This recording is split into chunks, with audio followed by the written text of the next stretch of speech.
Hey, what's up, guys? English Dave here for Nerdie Bunch special podcast. This podcast kind of came together from us discussing the recent world events, and I wanted to kind of say something about it, have a conversation to do with that. So I kind of discussed with the team. Unfortunately, not all the team members could come on this podcast, but it had me thinking. We're a group of diverse group of friends, and it wasn't planned out that way. Speaking of my diverse group of friends, let me introduce who else is on this podcast. What's up, Raven, Mercedes, and Rocket Mike? What's up, guys? What up, Hey, Dave? hey. Hey. What's up, my diverse group of friends? I know, right? When you said that, I was Right? like, yeah, nobody was Nice having Brady like bunch of a diversity here. Yeah, for sure. It's one of those things, right? It's somebody said to me, someone who else pointed out to me how diverse the Nerdy Bunch was, and it's just funny how it didn't occur to me while we were just doing it. It's just like, oh shit, it turned out that way, and I think that kind of speaks to us and the fact that we all brought together because of our passion for all things nerd. And Raven and I went to school together, to art school together. Mercedes, we met her at Comic-Con of all places. And, Mike was the person I did my first podcast with. And so I just kind of wanted to talk, for those listening or watching, we're not here to kind of educate you on what's going on or teach you anything. I think there are better people than us to give you that information. We just want to kind of talk on ourselves, our experiences being nerds and kind of growing up and being aware of color and our differences.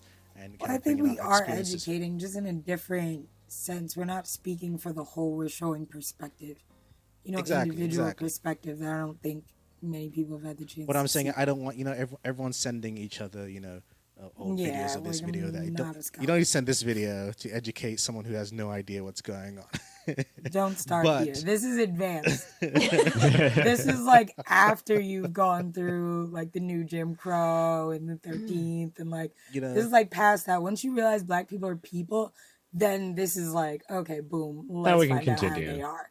Let's Yeah. see how you Exactly. function. just not an Mike. accessory to your lifestyle to make it more diverse, which Yeah, is Mike, Yeah. this unfortunately what a lot Mike, of people this isn't do. the video you share with your grandmother to try and teach her new things. Now, this no, is like I- after she graduates. Yeah. Baby steps, Takes one and then 5,000 all at once. And Yeah. this is not to say That's why I that take it to a like protest. and this is not to say that any of you guys can't take those baby steps and educate people. It's just that for us, I know for me personally, I've just gotten to the point in my life where I'm just not doing kindergarten about racism and ethics. I'm kind of just stepping it up to like middle school. I think I can accept that kind of if I need to start breaking things down to people, not doing kindergarten ABCs about right and wrong. So But Yeah. that being said, if anybody wants information on where they can start to kind of be educated on these things, I'm sure we'll leave some links in the description below. or on we'll our leave webpage. some crumbs course. for you.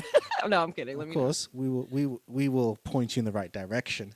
But again, today is just to talk about our own personal experiences and just the nerd experience, just growing up in a world that's fighting on different fronts for what is right, what is wrong, what's diverse, what isn't, and just how pop culture has influenced all that, right? I think pop culture has a huge role to play in how things kind of have been shown. There's a time where and it's still prevalent today, where certain groups of people, be it gender, be it race, haven't been as represented in pop culture, right?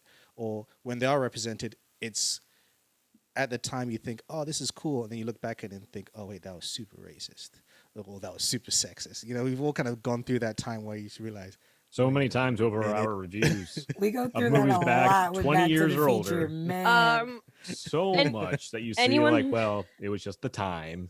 If you They guys could- have seen any of our I guess Back they to the could say it. Futures, like at least half, we're like, ooh, We got a yeah, montage of that. Yeah. That didn't go well, did it? That didn't age well. But A to lot. Back to the Futures, and then when you go back through, and if anyone has Disney Plus and you watch the old Disney movies, like, oh God, like God. So impressed reading- as a kid. Ooh. I was reading yesterday that because HBO Max just came out, and they had to take off Gone with the Wind because it also has a lot of racial connotations to it. You don't, when you think of Gone with the Wind, you don't think of it, is like, oh, that movie is super It's so racist in crazy many because ways. I was like, Isn't her, this isn't year her be the name year I'm gonna watch that movie. Guess Yeah. I I will. guess I'm watching. Do Guess I? I I mean, I've will. never seen it. Me I neither. kind of. you're not, as an African American or just anyone of color, I just you're not gonna like it. I don't think it's just the house. Isn't the housekeeper's name Mammy? I'm and pretty. and I think the house I saw it a long time Ooh. ago. I think part of it also is like the house house help are kind of like happy to be it. It's depicted like, yeah, Yeah, we're happy to be the slaves. yeah. Yeah, People It's like not. Santa, Mammy. yeah. Oh So it's just like, yeah. yeah, that's It not. doesn't translate Yeah. well. Watch it No. now because you're just like, really? No. Yeah, But that You know, that's it holds. that's the yeah. hard thing, right? Yeah. But see, that's the tough question. I lead you to my first question, even though like this wasn't actually on my list. But it's an interesting question that things that were part of the culture at the time, should we censor them by releasing today?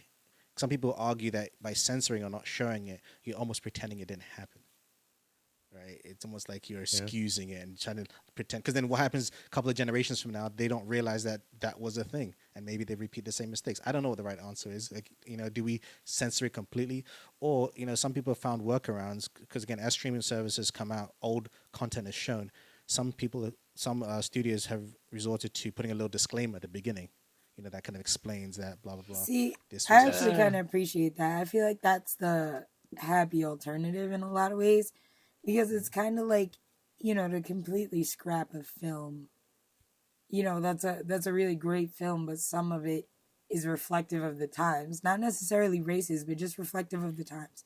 Because we've watched a lot of films on Back to the Future where the whole film is great, except there's a little 10 to 15 minute, or there's like a little 2 minute clip where there's one character where you're kind of like, ooh, yeah, I wish I didn't see that, but like you don't want to cancel out the whole film.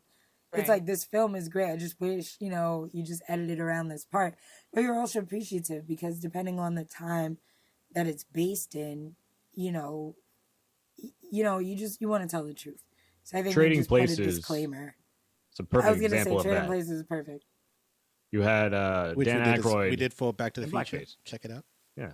But that Literally. movie still holds up because even though it definitely was racially insensitive, it was able to laugh at itself for its time. Exactly. So But Well, I think also everything. yes, Dan Aykroyd was in blackface, but that would translate to Robert Downey Jr. doing blackface in Tropic Thunder when that movie came out in 2008. Like, we all knew when Robert Downey did the blackface, it wasn't like actually blackface. It was an actor who was just so out of touch with being so racially insensitive that when he did like showing that sort of wokeness, and that role needed to happen because it showed like that's what you look like when you say you're woke, and then you're like, oh, this is my black friend. Like, if you introduce your friend as your black friend, that's not your friend. Like, That's an object. Yeah. yeah.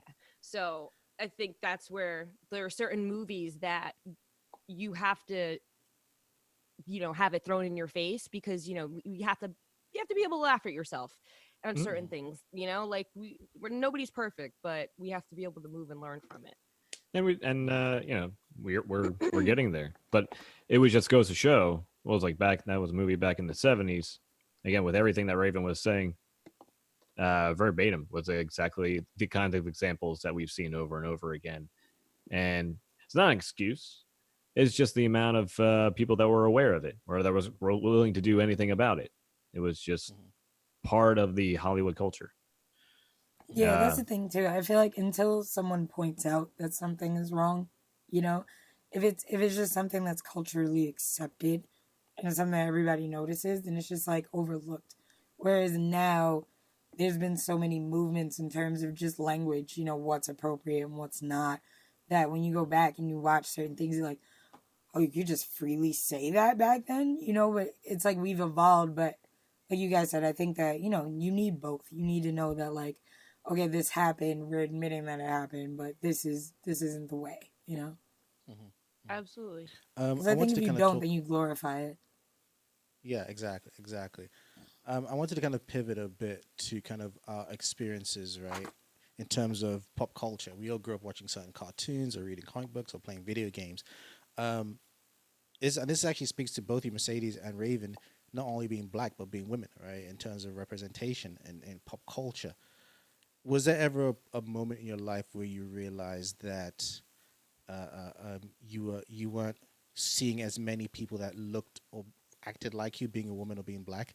And then when was that turning point where you connected with someone and thought, finally, this character that I can kind of connect with? That's that's a tough one because now I got to think back of like. That is tough. Because I feel like the answer is the answer is like always. Like it sounds weird, but it's like I was always aware that there was no one on TV that looked like me, or if they did, they didn't act like me for sure. You know, so it's kind of like I never, you know, I think that you know, some people, like, you know, white people, you know, there are different versions of yourself, so you can kind of compare and contrast. Like, yeah, no, I'm not really like this character. You know, I'm more of a Tom Cruise. I'm more of, you know, whereas like we have there were a lot of options. Yeah, whereas we have like who, like Rosario Dawson maybe for me, but I don't even know when any Avenger. That well, no, it was back in the when we growing up. It was like you were a Halle Berry or an Angela Bassett because those were the two biggest mainstream stars, and even Angela Bassett didn't get as much shine as she should have. Oh, and I'm not taking away from Halle at all. Not because Halle is drop dead gorgeous. We all know we would take her, but I think for me it was more like Raven said, I was always aware that there were characters that didn't look like me, but for me, I don't think I was realized it until like probably middle school, because when you're growing up you're always doing make believe anyway. Like when you're playing with kids, like growing up, like, and you pick a character and you're like make believe it's Star Wars. Like if you pick nobody's Princess Leia, like Padme or whatever. So like when you do things like that, it kind of takes it away a degree. So because everybody is pretending to be somebody, right? But it's not until I think I was like maybe like 12 or 13. And then I was like, I think Spy Kids, and Spy Kids to me was cool because I think that was like the closest thing that I saw to like, because they were like, even though they looked hella white, they definitely were trying to say they were Hispanic because it was white. It was definitely a little whitewash. It was because it was like their last name was like Cortez. It was like, and then you have Antonio Banderas as their father. Yeah. Easy assumption. Uncle Felix. Things like that. Mustache. A lot of Disney Channel movies definitely helped. The Color of Friendship. Like seeing, then I was able to see characters. Yeah. Do you guys remember when they introduced Susie to Rugrats? Yes. Yeah, that was kind of early. I can't lie. It was like I loved Susie. I thought Susie was dope, but I hated that. Still like Susie wasn't like me still. As oddly as it sounds, it's like Susie was us, but she wasn't us. And the problem with Susie, I don't know if you had. She's kind of whiny for me. When kids would always talk about Rugrats characters, like which Rugrats character were you? I felt like whenever they did it around themselves, they definitely always picked around personality, and then we were always Susie just because, like, I had to be Susie always. Always like and if you did Spice Girls, Raven, you're gonna be Susie. Like, which Spice Girl were you? I was like, obviously, Spice. like it wasn't even a thing. It wasn't even a question to like even like there was no way we could even think outside Black the box. Power Ranger. Wait, in all seriousness though, Black exactly. Who was your favorite though? Because Scary Spice was actually mine. So that was the one time I didn't get offended. So maybe. Boom. Maybe that's my first. The first time I felt empowered as a Black female was seeing Scary Spice kicking ass at nothing. Just girl power like that. That was so dope to me. And like she dressed like really weird, and her hair was like big and crazy. And so was mine. And she was like really dramatic and over the top, and so was I. So it was like, okay, cool. So I think maybe that's the first time. And then like they didn't last long at all. So that was like short lived, and then I was back to like being Susie. Back to being Susie. It's so true. It is. But yeah, that's kind of like you always get kind of pegged as a certain character and like typecast, I guess, and that happens in movies and in real life. Wait, Mike, I want to know. Sorry, I really just want to know. Like, growing up, did you see any Black characters that you wanted to be? And if so, like, was that a thing? Like, was it like why do you want to be that guy? You know, like, I don't know, like, if you wanted to be Blade, would that be strange? Did you want to be Will Smith? Actually, you know that you bring up Will Smith. Like I grew up watching Fresh Prince, being so close to Philly. You know, like I was like just grew up. Yeah. So, you know, there was like Men in Black. What's one thing I always kind of saw myself in. I can honestly say like not a lot, you know, because it didn't feel like there was a lot of real black representation in superheroes or you know persons of power. Unfortunately, that was not exposed to me so much. So besides, you know, you had like you were saying, Zach, the Power Ranger. And it's like, oh, that looking back at now, all you know, like both Power Rangers, like really, like I had to be the Black Power Ranger. Yeah. Hello, the Yellow Ranger was yeah, Asian. and, okay, there you go. Was Yeah, so Yeah, and here's messed the thing: like you could you were a never little be the white girl, Pink you had to be the Ranger. Pink Ranger. Ranger, you always had to be the Pink You had Ranger. to And be. so, as But- much as pop culture helped, it definitely did not help in a lot of aspects with diversity because you know. I definitely would get corrected. Like, no, you can't be. And then I'd be like, why? What you mean? They would just kind of stare at you like, because And that would always hurt because your soul Sarah's because already, Angelica, so you have to be Susie, obviously. and it's like it would kill your soul more because you knew deep down as a kid why they couldn't explain to you why they because you're black Say and it. they can't say because you're black because they're kids and like why do I have a mentality of a 30-year-old as like a little kid and this one is stumbling over why I can't be the Pink Ranger when we all know why I can't be the Pink Ranger because your brain hasn't opened up to that part of reality yet, but shit's crazy, man. Yeah, it's interesting. It definitely is. And I think it's one of the situations where pop culture influence, it's almost like a snake eating its tail, right? It's an ongoing thing of pop culture influencing reality. You know, for example, if I say Lone Ranger, what do you guys envision? You know, a white guy with a Native American sidekick. But in reality, the Lone Ranger was based on a black sheriff. And, you know, but of course that was like, at the time, it was like, no, not enough people are going to want to watch it. Not enough people are going to want to be entertained by it. So let's make it a white guy instead. You know, a lot of presumptions are made like that. It's always fascinating to me how we all grow up not realizing that. And then as you get older, you're like, wait a minute, that's so true. And little things like not realizing, even when characters are represented, it's like, why does the black lady always have to be a fat, sassy woman in the cartoon? Or just sassy? You know, you can't have It's a black always- character. Why who's is a the super Asian person always the smart one? Like, Right, like, right. Always the smartest person in the room, and it's like, doesn't anybody else in this movie read, or is it only like And this it'll guy be over basic things too, like just everyday things. It'll be like, ask the Asian person. Ding ding. It's that's why we're gonna depend on you for all the answers. Yeah. And we'll just write off terrible. of your hard work.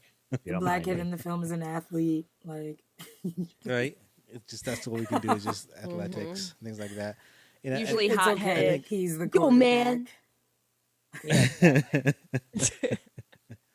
and that's why sometimes I like seeing characters. You know, I think once I started seeing more characters that were black, but not necessarily about being black. Right, it was always- typecast. that- you know, that was refreshing.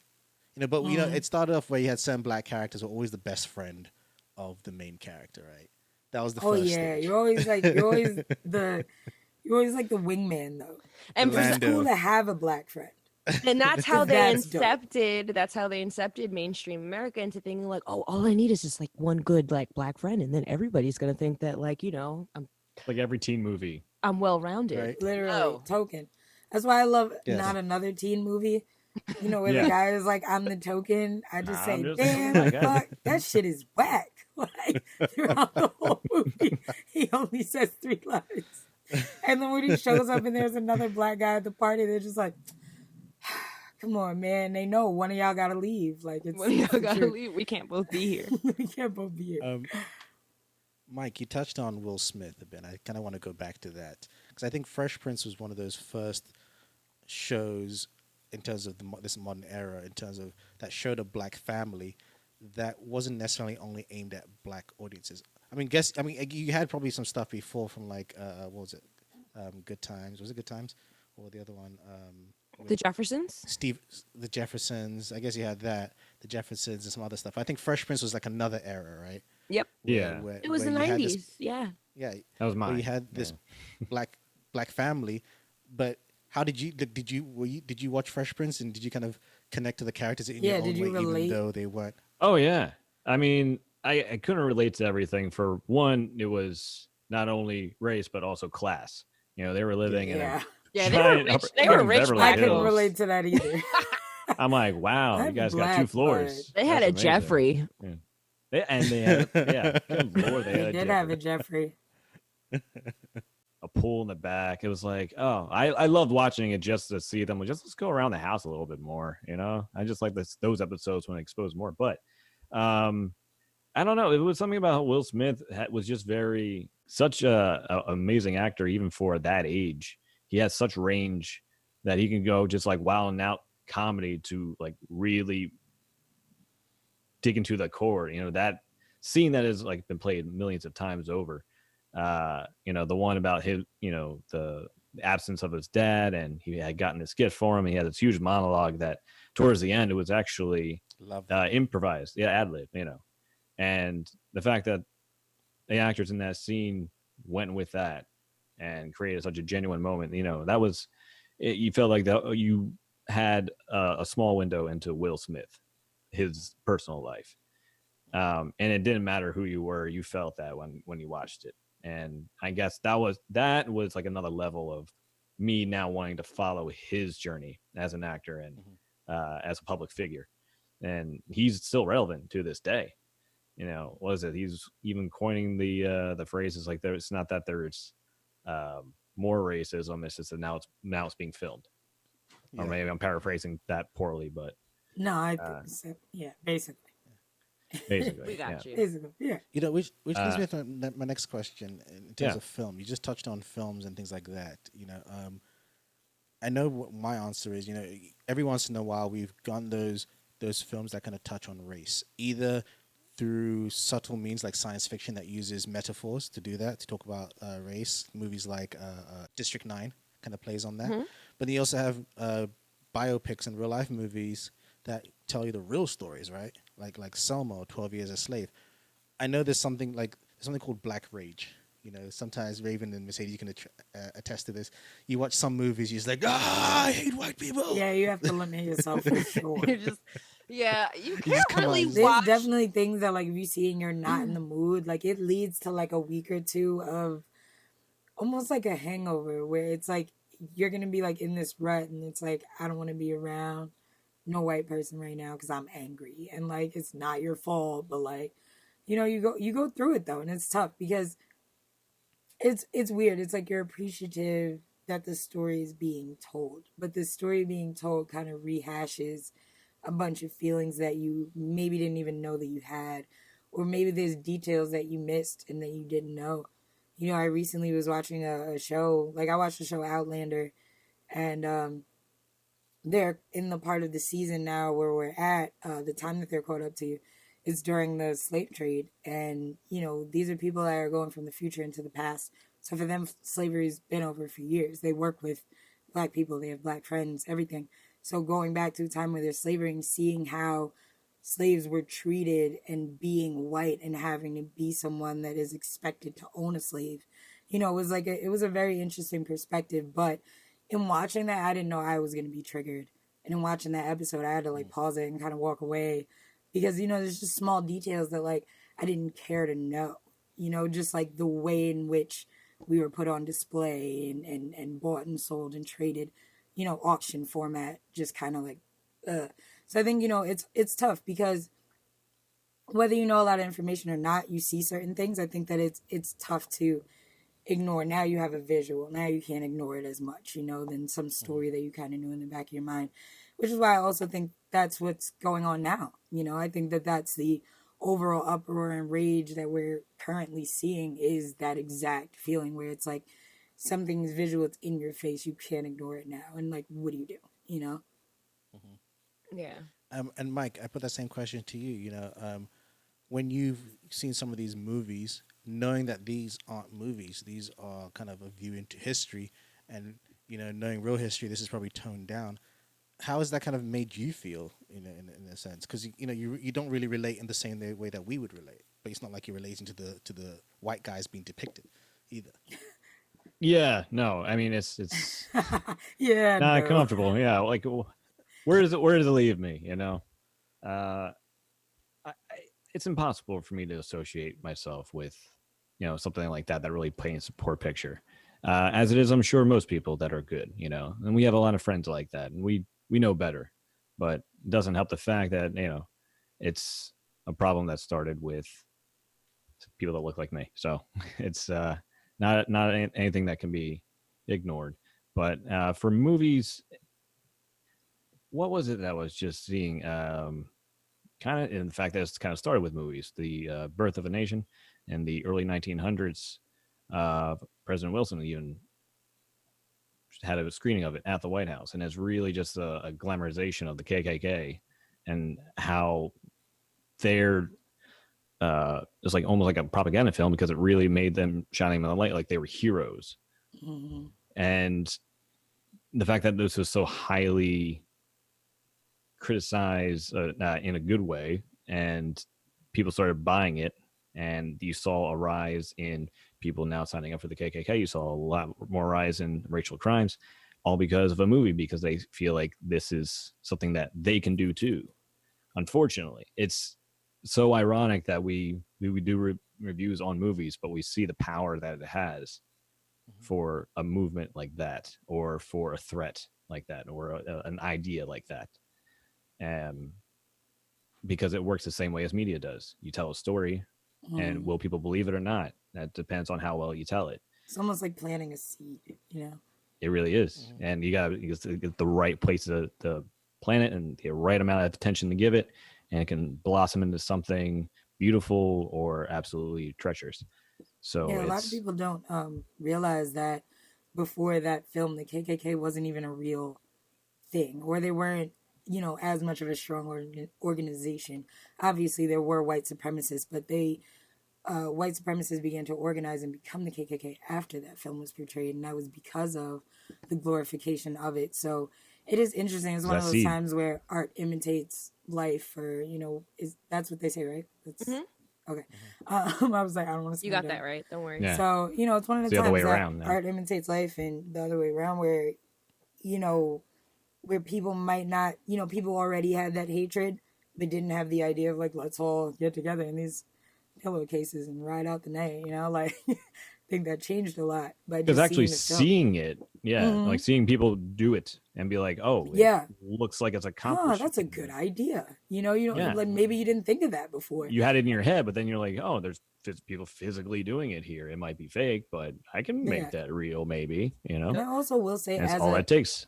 Yeah, as a Black person, I understand that the films like Selma and 12 Years a Slave are necessary to teach a lesson, but at the same time, I'm to the point now where I'm like, all right, like, can we make some Black films about Black activists? Like, you won't make a film about Hassada Shakur or any of the.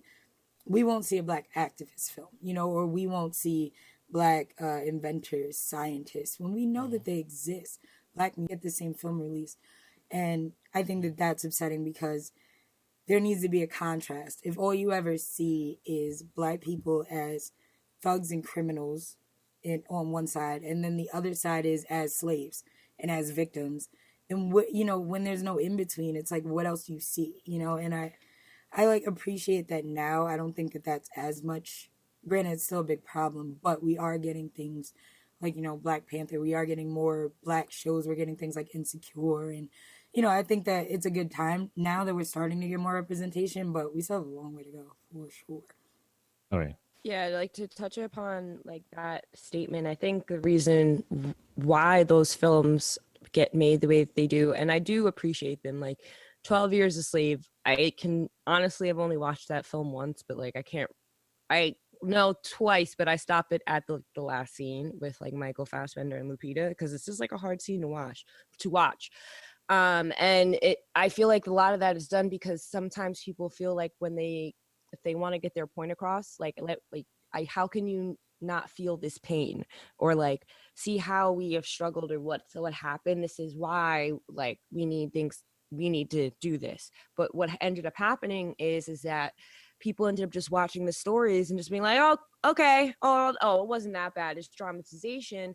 And then the people that really were actually taking in these stories and getting the educational value from it were the Black community. And then that was the reaction that was, gotten. It was either you were portrayed as a thug, you were token, or we were victims and slaves, and this is where we came from. So it's like that empty space that leaves that feeling of, we need reparations or like retribution of some kind, and you're not going to be able to get that from slavery. It's a mark and a stain upon like our whole like human history. I think there's a difference between slavery and racism, right? Totally. It overlaps, but like there's a difference between slavery and racism, because I mean slavery is something that's kind of been prevalent throughout human history, and people do make the argument, oh, this was slaves. But the difference is with racism today, it's like, yeah, but we're supposed to be free. Exactly. And people still think being treated. Oh, there's no slavery, so we're not racist. We don't have slaves.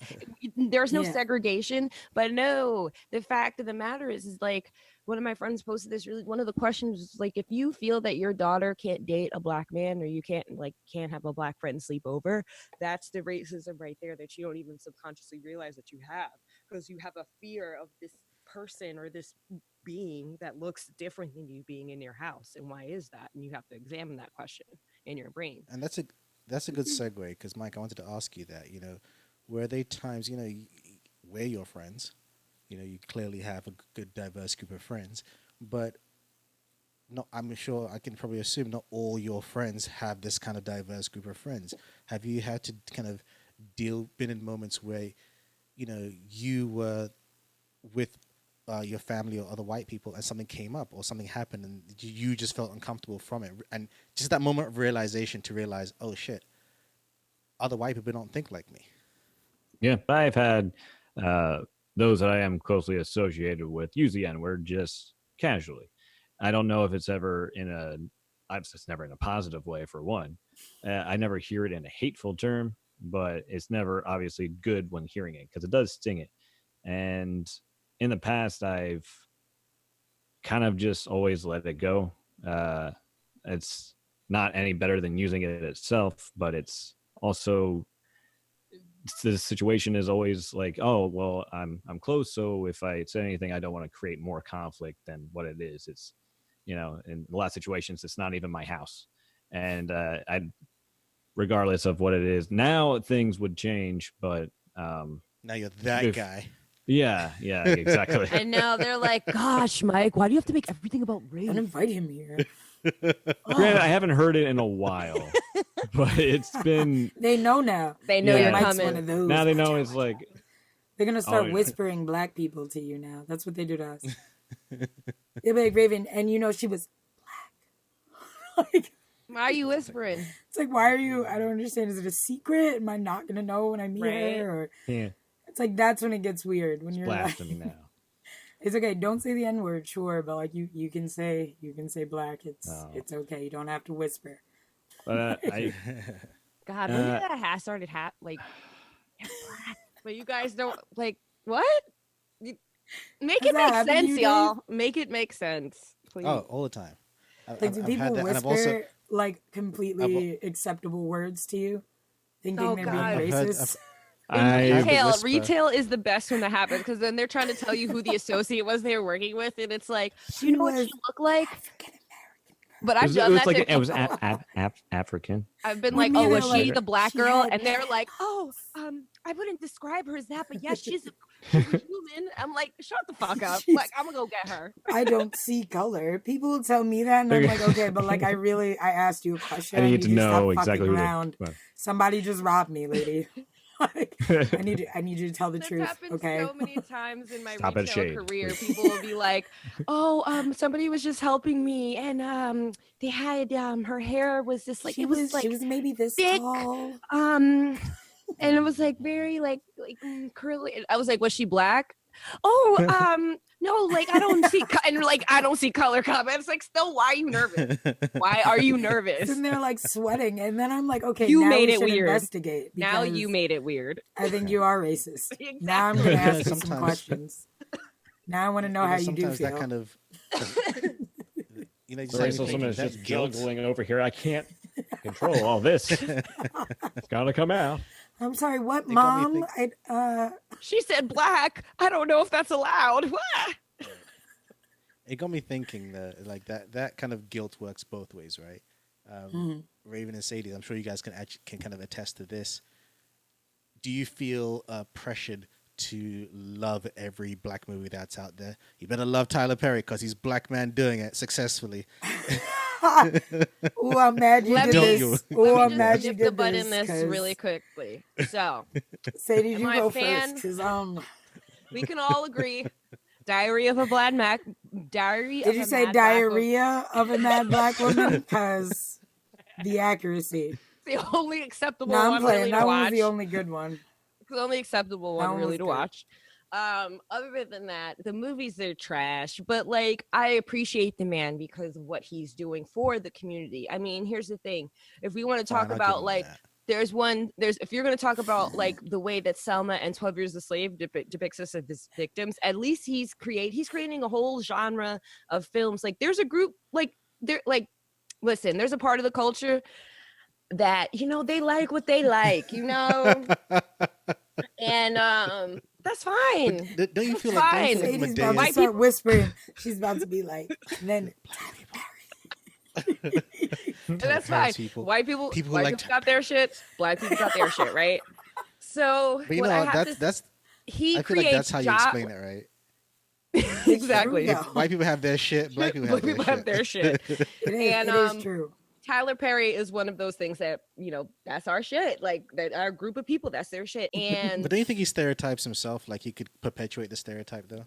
but Yeah, that is still a voice of this country, and you can't completely just block out the voice because you feel that they need, like, you want them to get. You can't just speed up they got to get there on their own. Like, everybody, they'll get there, but you can't force somebody to like, hello, my name is, and not everybody Because should be like I'm that. sorry. Not everyone You should. can ask I feel like you can ask certain people, black or white, who Steve McQueen is. They'll be like, who? And who's Tyler Perry? They're like, oh, I know that guy.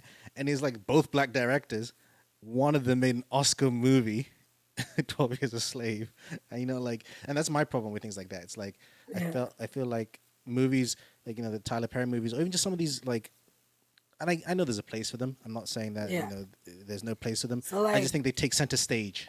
Yeah. And then, like, so I'm other sorry, at movies least made by black people directors. actually go to the movies and stop buying the bootlegs for him, because they'll go to the I love that. movie. Yeah. They'll pay. They'll pay.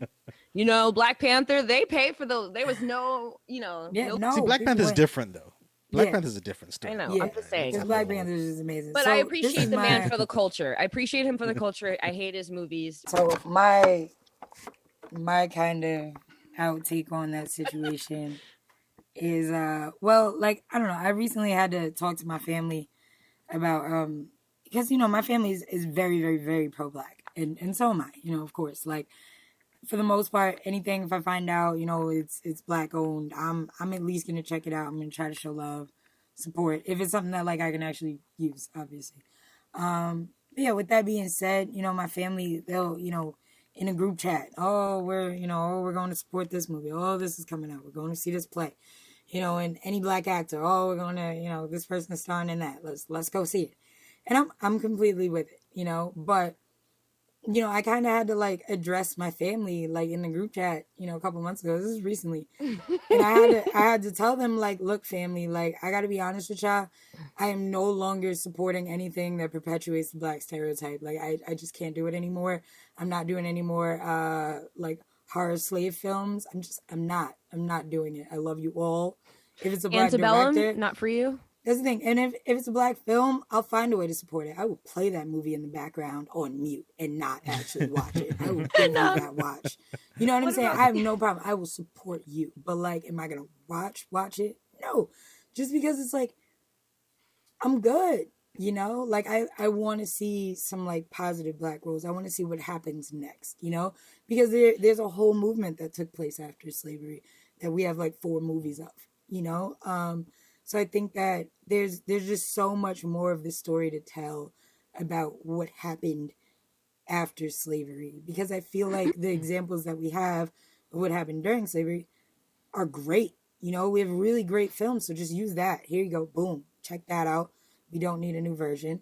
And like, let's show what happened to these people now. Like, let's show black people owning land and how. Let's talk about Tulsa. You know, that ended terribly, but let's show what happened. That existed once. I found out about Tulsa watching Watchmen, the new Watchmen series. It was never taught to me in any American history book. There's not the one Tuskegee American that I Airmen? know. No, the Tulsa massacre. Yeah, that exposed a lot There more was a of it whole for me too. entire town that was completely black owned and black run. We had our own bus Black Wall systems. We had Street. hospitals. Yeah, there was a Black Wall Street that was completely destroyed by Oh, yeah, angry, that, hateful white yes. men. And I didn't know about any of this until watching the Watchmen show on HBO a couple months ago. I feel like that's how. I mean, first you speak on the whole kind of movie side of it.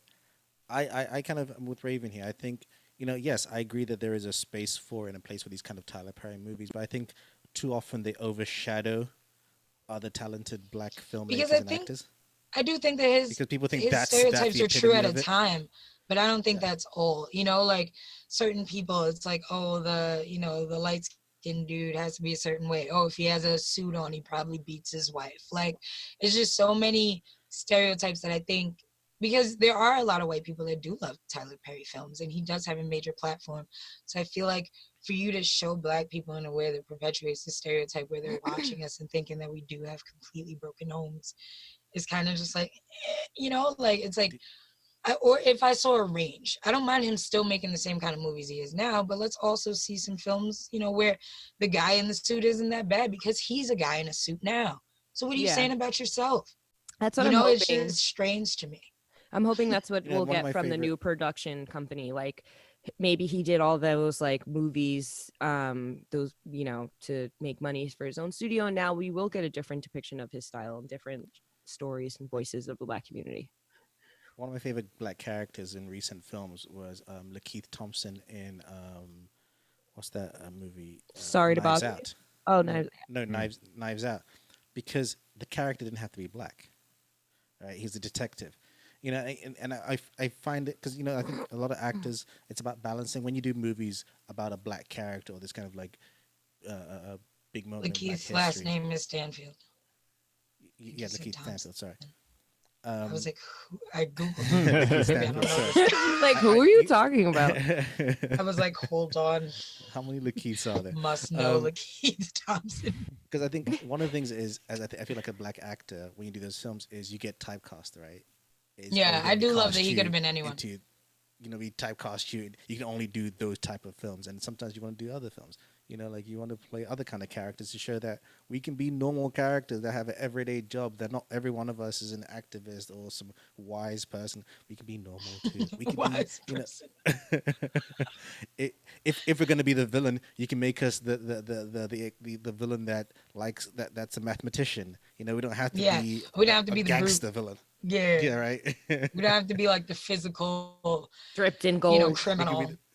We could be the brains, which, you know, we did. It's another kind of plug for Back to the Future. In Die Hard, right? The computer nerd was a black guy, and just like, oh shit, you know, like just you realizing that. And in Jurassic Park, wasn't Samuel Sam Jackson. Yeah. Yeah. I realized that too, and because we're doing Jurassic Park soon. Did we do it?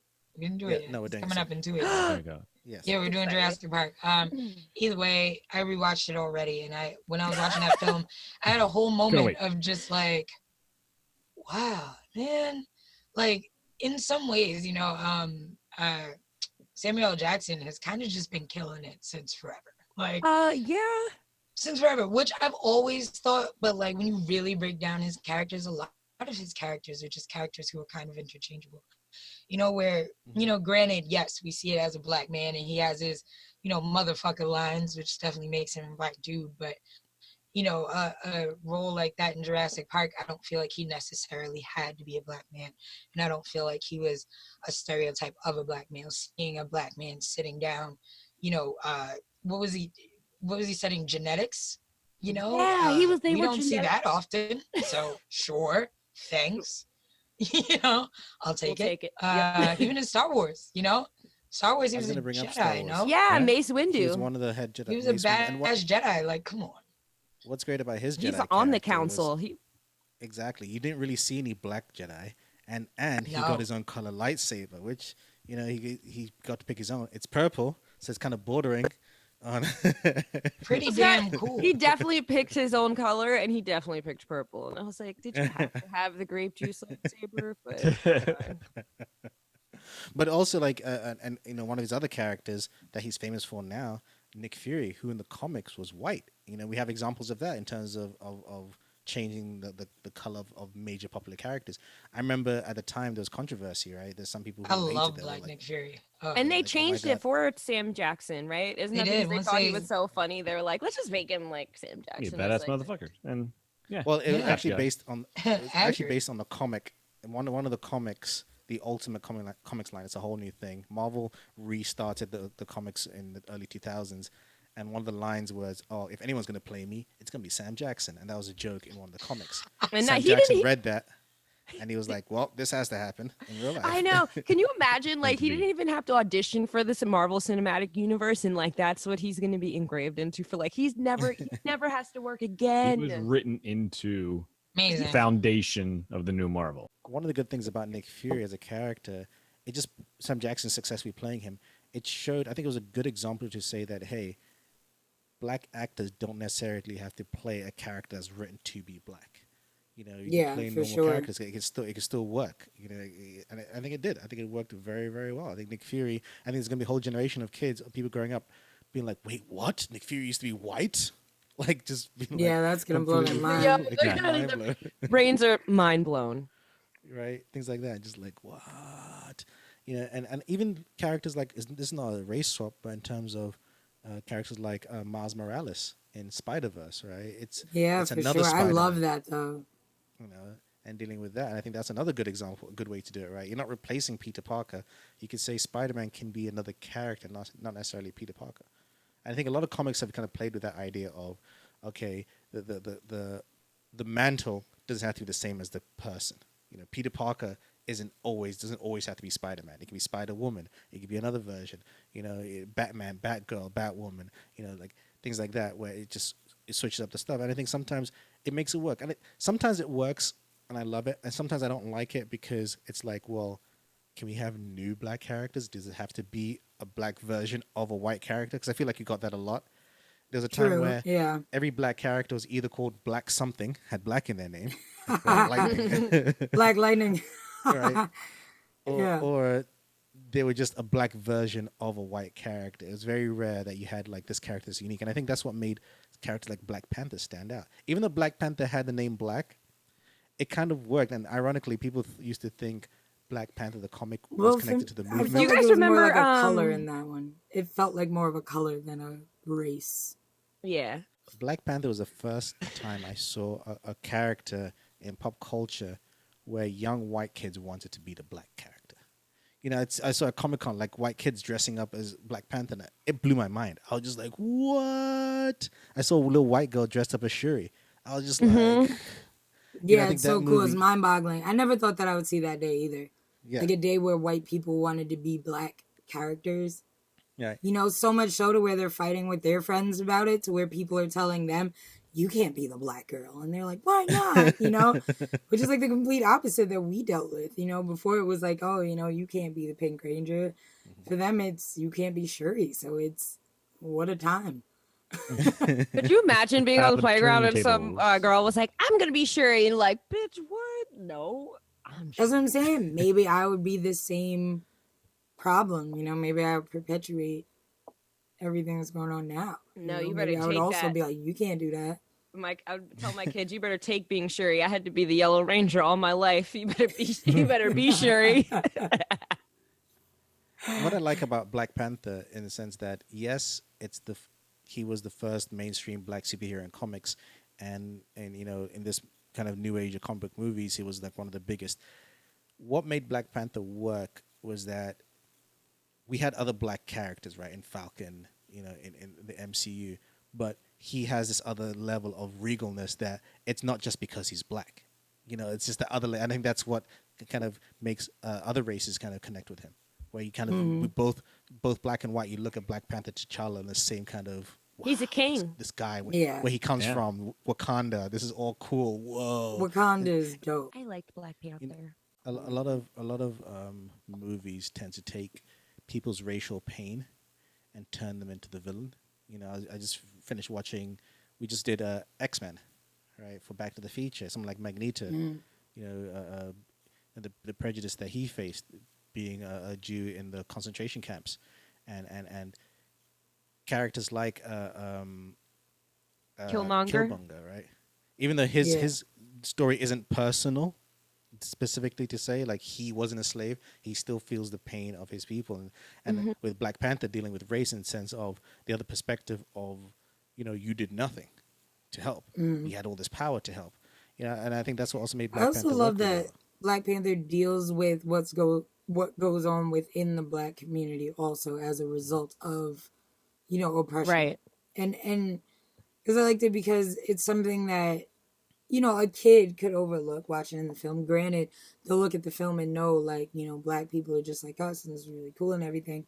But I think for those of us that are older, I did appreciate, that part of it because it could have been very easily to just overlook that whole story completely about, like, how Black people have treated each other through the years, as a result of oppression or, even those of us, it's like, because Black Panther and T'Challa and everyone, their whole thing was because those things didn't happen to us, because we still have our sense of culture and, it hasn't been touched or perverted, we want to keep that. And, no, we're not going to help our fellow man. They're not my brother. We're separate from you because we don't have the same experience, even though we do share the same skin. And there are, some people, there are some other Black people that don't feel like they share the same struggle, whether it be because they're of a different class in terms of money or just anything. So I do like that Black Panther dealt with, the shame that kind of exists within the culture on our own and also the outside world, and having to deal with both, having to deal with enemies within your own circle and also having to deal with the other enemies in the world and trying to kind of find that happy medium, like, okay, well, this is what we did in the past, this is what our ancestors did. How do we make better with that, I really did appreciate the film because it did show too, because I think that a lot of people came out of the film too almost glorifying Killmonger's approach. Most Black Americans were like, we kind of didn't want him to die.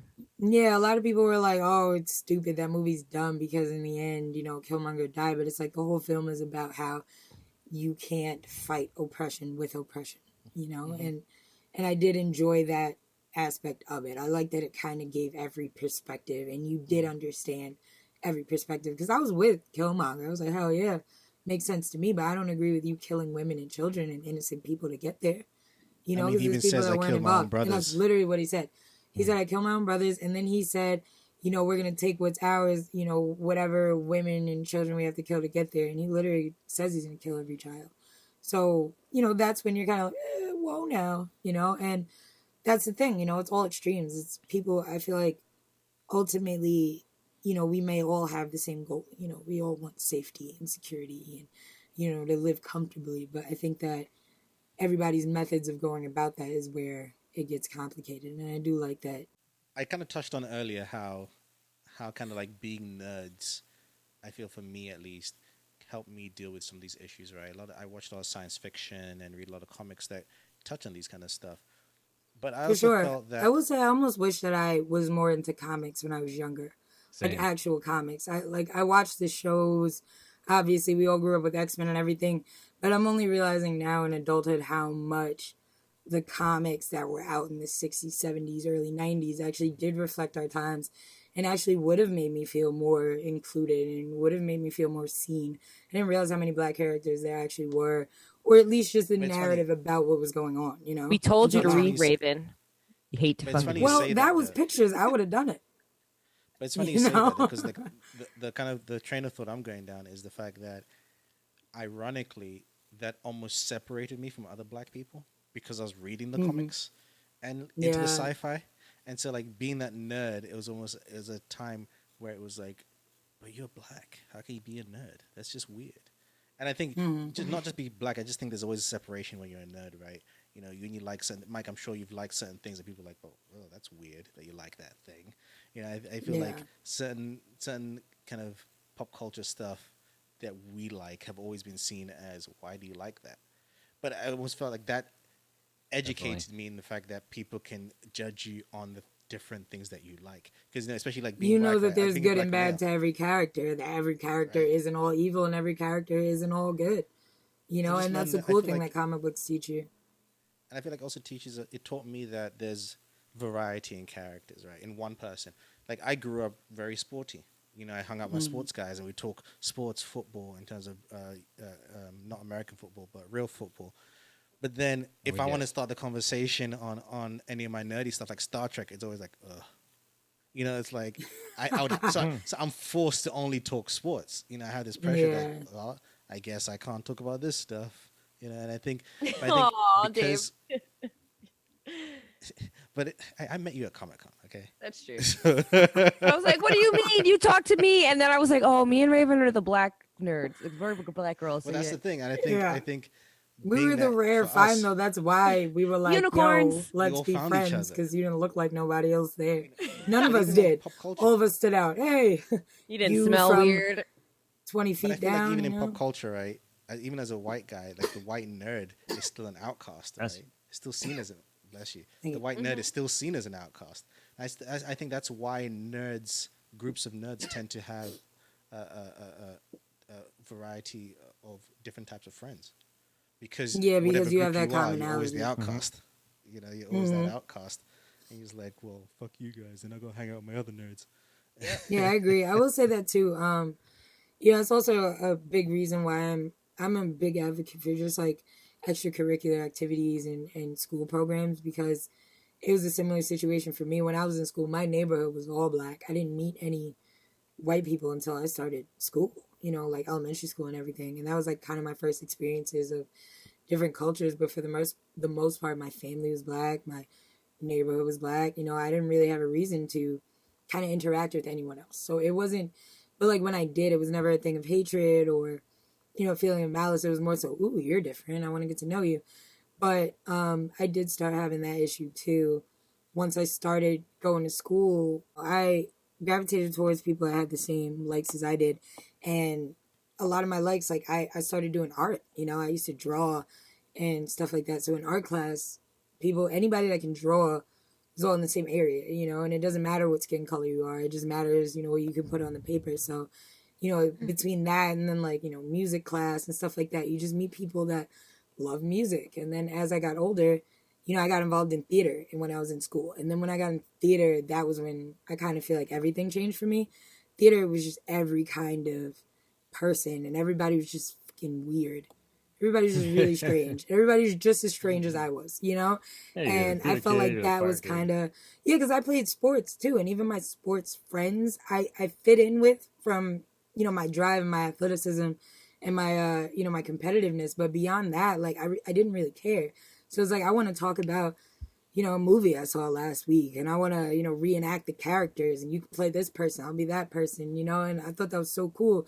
And my friends would be like, ugh, you're so white. You're so weird. I'd either be called white or, all types of things, Oreos, whatever. But, I definitely think that film was kind of that bridge for me that brought me into other cultures and just like watching films and realizing like, oh, okay, there's other people that exist and making me want to travel and, just meet people from other walks of life. I think that, if it wasn't for getting involved with, film and just certain nerdy things that weren't necessarily the norm when I was a kid, kind of led me to you guys, and doing what we're doing now. For sure.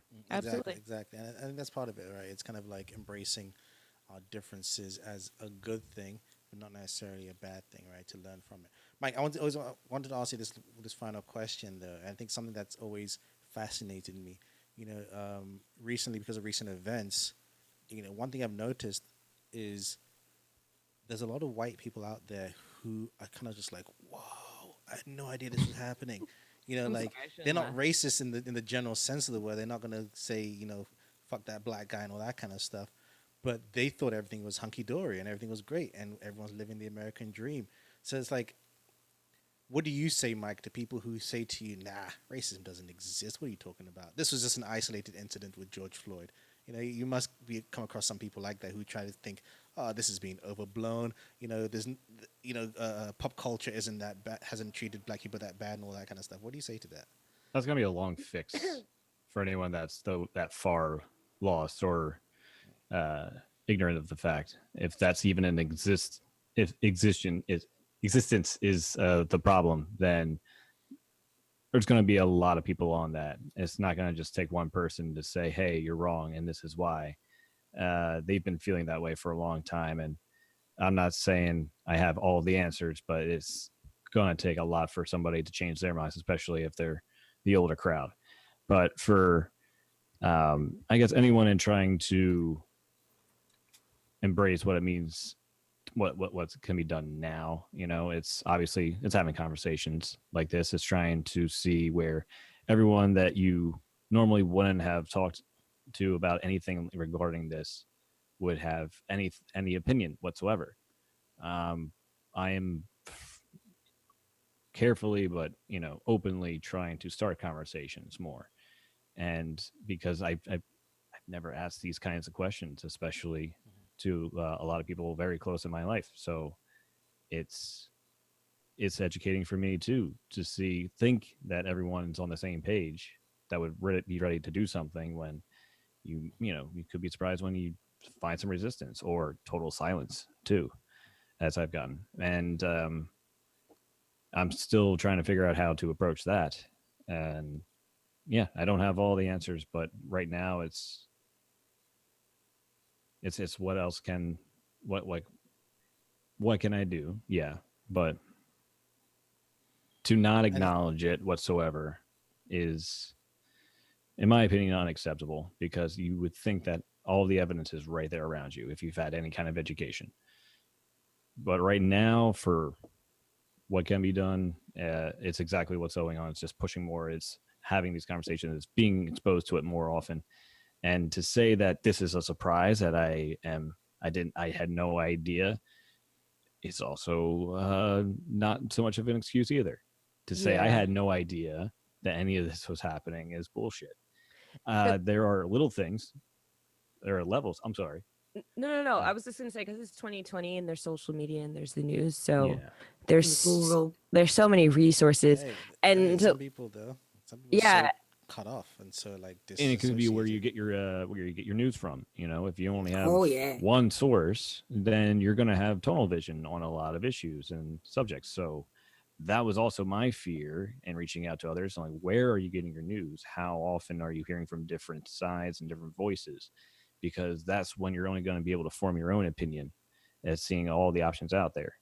And it's got to be careful, because not all of them are right. And we're in a time when anything can be anything, unfortunately.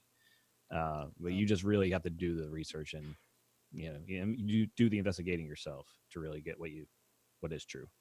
My final question: have you ever felt the pressure as a white guy watching a black film that everyone liked and you didn't like, to say I didn't like it?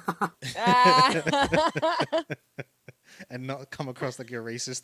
I mean, it doesn't have to be a specific movie. I'm just saying, has that moment ever happened where you felt like, I have to like this movie? Not in recent memory. Honestly, if it comes up, I'm gonna let you know right away. I think maybe the first one that comes to mind is 12 Years a Slave, because it is very graphic and it is hard for anyone why to do I have watch. to do this? But I'm like, I'm just gonna sit here and I'm gonna watch movie this. just makes I'm you gonna do sad. this. It was like, damn, Mike, dude, you like- you just wanted to take a shower. Like, Mhm. come on. Like, are you like, my punishment from my ancestors is to relive and watch what we did? That was part of it. It's like, what, for anyone now stupid, too, if David. they're saying like, if you're feeling guilty for being white, for one, fuck off, because Right. you should, but it doesn't mean that it's your fault. But now take that same discomfort and apply it to every person of color that they have to go through when coming across any law enforcement or authority figure. They're automatically thinking, I should be feeling guilty of something that I didn't do. I know I didn't own any fucking slaves. Am I going to feel guilty? But I am now mostly putting myself in everyone else's shoes. So yeah, live with that fucking guilt because no one's alive to feel it now. And it's our responsibility to fucking wake up with that guilt, carry it forward, and try to do fucking something about it. Yeah, You know, the and white I think that you privilege. touched on it. Like, if you I have feel the like you touched privilege, on you it gotta have the perfect. guilt. Yeah. And I think you touched on something right there, right? And you know, before we close this off, I kind of want to touch on this, on that white privilege thing. I think there's a lot of white people out there that when you tell them that they're privileged, they take it as if, no, I'm not racist. I'm poor. You know, like things like that. We grew up poor too. I didn't have anything. I'm like, okay, well, it's not because you're white. That's it. You could be, the nicest person in the world and do all these nice things, but white privilege just means you had certain options that other people didn't. And even if you're the nicest person, I think a lot of white people just need to acknowledge that. Doesn't mean you're a bad person. Doesn't mean you should feel guilty. Just acknowledge and be aware that you had certain opportunities that others didn't. And that's the first step to being like, oh wow, okay, how can I be part of that change to give other people those same kind of opportunities, to kind of in life, just in terms of education or just where you grew up. Black people weren't allowed to even if you had the money, you couldn't move to certain areas. It doesn't matter if you have the money. There's a whole investigation going on in Long Island right now. Newsday just came out with it, and it was a 3-year investigation about redlining in Long Island. You guys gotta look into it. It's pretty nuts, but it's going on now. Like, still, as a black person, there are places that you cannot move into because there are areas on a map that are redlined as ethnic or urban neighborhoods, and those are the only areas that you can sell homes to people of color in. And it's still happening now, even though there are laws against it and it's very legal. They'll find other wording. They'll find other wording to kind of use it. Exactly. And I think that's the thing. It's like, I feel like as a white person, just acknowledge it, be aware of it, and I think that's the first step. That doesn't mean you're a bad person. It's not your fault. It's not. I'm not gonna feel like it's your fault. You grew up like that. You had this upbringing. Yeah, it's like we know you were born like within this century, so relax. Like, it's fine. Yeah, no one's attacking you for this, Tucker Carlson. All right. Or like no one's taking your struggle from you. Like, no one's taking it away. We're just saying we're struggling. We're not saying that you're not also struggling. Yeah. We're just saying we're just going through it worse right now. I think that's the thing about white supremacy. I think that is the fear. I think that people that are white supremacists have the fear of, if you take away our supreme rule over, people of color, they're going to do this to us. They're going to do what we did to them to us. And the truth of the matter is, we're just not like that. Like, black people of color, that's not our goal. We're just trying to have the same opportunities. Yeah. Exactly. We want to be equal. We're not trying to be better than or over. We just want to be, we just want to get the same opportunities. We want to, if we apply for a job, we want to get that job because we are actually qualified to do that job. We don't want to be denied that job because not because you were hitting a quota, and also not because of, we were denied that job because your child or your cousin or your white friend's brother-in-law is, he thinks he knows a little something about the business and wants a job, and you're giving the job to this person who has privilege, literally, over another person who doesn't know anyone who's better qualified. And that's what it's all about. It's like, hire people and base things based off the merit of the person, not the color of their skin. And I think that that's all anyone is working towards right now. There have been some disgusting things done in history, not only in America, but everywhere, to people simply because, their skin color is different. I love that it's broadened out beyond just America now, because now it's just starting to come to light everywhere. We have this issue everywhere. One of the things that we've been doing, though, as well, just as a Nerdie Bunch as a whole, I just think the entity that is the Nerdie Bunch is us doing something, right? There's one of the reasons why I pushed for us to transition from audio only to video as well. I want to be able to see our faces. I want people to see who we are and not just hearing our voices. I want people to see that they have representation. Like, there are nerds that are, very pro-black that are still... We're not just here talking about black content either. We can talk about all kinds of content. And I think, show that black people have, we can be versatile in the things that we like. We can show you all these kind of things, and I think we can all come together and appreciate the same kind of things. Doesn't matter if you're black, white, gay, or straight. We connect on the things that we're passionate about. And for us, Nerdy Bunch, one of our things is that you're a nerd if you're passionate about anything. It doesn't have to be comic books or movies or video games. You're passionate about something, you're a nerd for that thing, and that's kind of what brings us all together. And on that note, I wanted to end. I think we can keep talking about this for forever. Forever. Like Mike said, this is an ongoing conversation, right? And because it's not one issue, there are many interconnected issues. That's the thing. A lot of people don't realize that it's not about George Floyd being murdered. It's a lot bigger than that. There's other elements. This is a big cog. Yeah. It's a big machine that we're trying to fix or completely get rid of. That was the cherry on top. Like, that was just the tipping point, I think. Exactly. There's so many industries in which it's not just the police. It's businesses, it's companies, it's education. This is a lot bigger than that. I think for me, as a nerd and fan of film and things like that, who wants to also create stuff, content creator, I want to create my own movies. I've already started thinking about how do I tell my sci-fi social commentary on what's been going on. I have my ideas and how do I put my stamp in it. I'm no Martin Luther King, but maybe someone might want to hear what I'm saying, or might listen to, like Raven said, might be affected by recommendation of a film that I give them, and they're like, oh shit, black people watch that movie. Here's a shameless plug. Mercedes, Mike, and I just recorded a spoiler-free review for a movie called The Vast of Night. It's not, you wouldn't see that as a black people movie, things like that. But Definitely that's the point. That's the point, right? It's the point is that we want to kind of show that we are more than what is presented of us, right? And we I think there's some white people who are scared, who think black people are speaking out because we want revenge and we want to do to you what was done to us. And it's like, no, we want to also embrace you. Come give us a hug. One of the things I've been seeing at these protests is seeing the mix of color, right? There was a time where black protest was only full of black faces, right? And now it's just it's definitely heartwarming.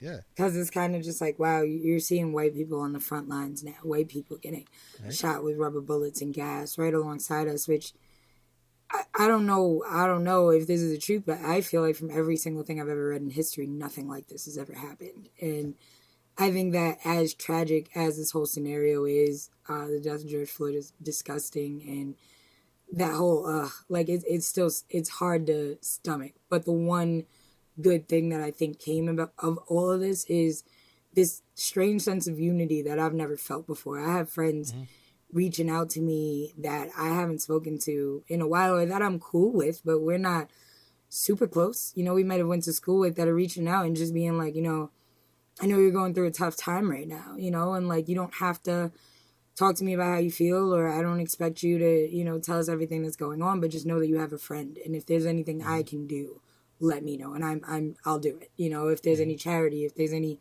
protest, which granted, like, I'm not leading any protests. If I was, I'd tell them. But, the petitions have been signed, I'm passing along, But little things like that, I think, have been, like, really heartwarming, because I have been super depressed, like, since all this has happened and started happening. It's hard to ignore it, and it just seems like it keeps happening. Everywhere you're looking, it's just in your face, and you can't avoid it. So I think something as simple as just having your allies and friends of other races kind of just reach out and be like, yo, we got your back, and being able to just really see them not only on the front lines, but also just posting in solidarity with, fighting their own family, standing alongside us. I've seen it. Some of my friends have lost friends and really just cut people off out of their lives because they're like, no, this is what's right and this is what's wrong, and that's it, and we have zero tolerance now. And it's something like that that's going to lead to better futures and better opportunities for all of us. Well, that's the thing, right? I think with things like this, I'm looking forward to what this will be. I think that's the most important part, in sense of, black people, we've known about it. We've complained to each other, and we listen to each other. It's almost like we're preaching to the converted. It's the white voice that we need. The white voice that's talking to their own, that won't listen to us. Mike's spoken about how he wants to talk to certain members of his family and friends. That's what we need, because they're not going to listen to me. It has to come from you. And I read somewhere that someone said racism's not a black problem, it's a white problem. And I'm like, it is because we care. You don't have to convince us to give a shit. That's the funny thing too, is like, you don't have to tell no more black people, you don't have to talk to black people about it being wrong that black people die. It's white people killing us. Maybe if y'all talk to each other, we fix this problem. And I you think know, because you're that's not what listening to us. And I think that's what we've been seeing, right? We're seeing a lot of that, and for me, that makes me happy. A lot of there's a generation of white people who are like looking back and just like, We got you. no, we can't allow this to happen. This has to stop, and at whatever cost. I'm seeing videos of people talking to their families, and their families are shouting, and then there's shouting matches, and they're not letting up. Because these conversations will be Thank uncomfortable. you, and you're it's welcome. An uncomfortable conversation because people have lived uncomfortable lives. So it's gonna be an uncomfortable conversation. And I know it's tough. Sometimes as a white person, it might mean your whole entire world being turned upside down, all your luxuries being taken away. But you're realizing, well, because you've had some of those luxuries on the backs of other people, and is that a true luxury? I think this is an ongoing conversation, and we will definitely be seeing more and more narratives that kind of play with this. But I'm just happy to see that I feel like things are changing. Yes, could they be changing faster?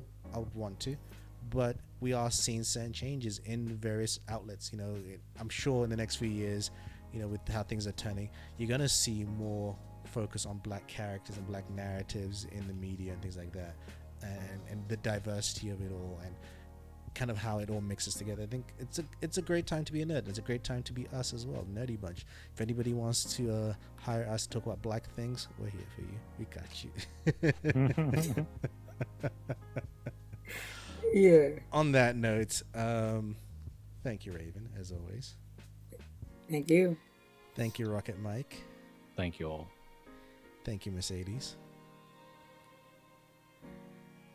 And thank you guys for listening. If you guys have been listening all the way, really appreciate it. What are your views on the current situation on the world, right, in America and the world, and the current tensions and things that are going on? Let us know at the Nerdy Bunch on social media. I think this conversation should be carried on social media as well. Thank you guys for listening. My name's English Dave. Raven. Keep it nerdy. Keep it nerdy, guys. Peace.